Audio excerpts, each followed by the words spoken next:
the final topic for this unit and for this course overall is how humans are impacting biodiversity. So we just previously talked about endangered species. So how are humans impacting biodiversity? Well, there's a host of factors, and we often will use an abbreviation called HIPCO to sort of help us understand what some of those factors are. And so what that word stands for, HIPCO, are the main threats to biodiversity on the planet. So there's habitat destruction and fragmentation, the impacts of invasive species, human population growth, pollution from anthropogenic sources, climate change, and overexploitation. Those are the main factors that are leading to species becoming extinct or becoming threatened with extinction. And we've talked about some of these, all of these factors before. You know, the fragmentation of habitat makes it more difficult for interior habitat species that require a wide range. It makes it more difficult for them to survive.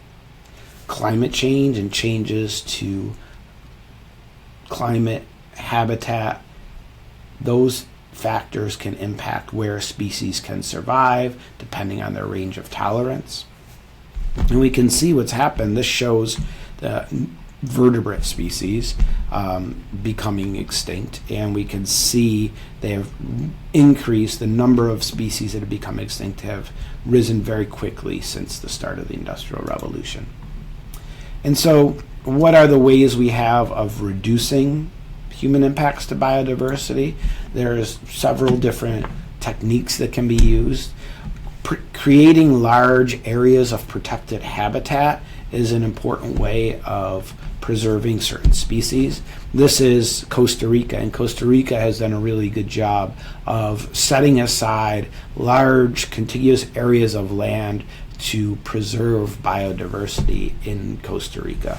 And we can see in this map of Costa Rica, the yellow areas represent protected areas.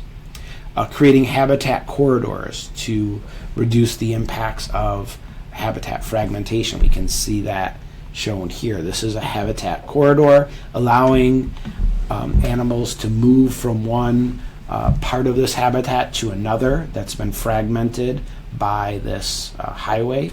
It prevents death due to collisions with vehicles and also allows for expanded range and a larger connected piece of habitat.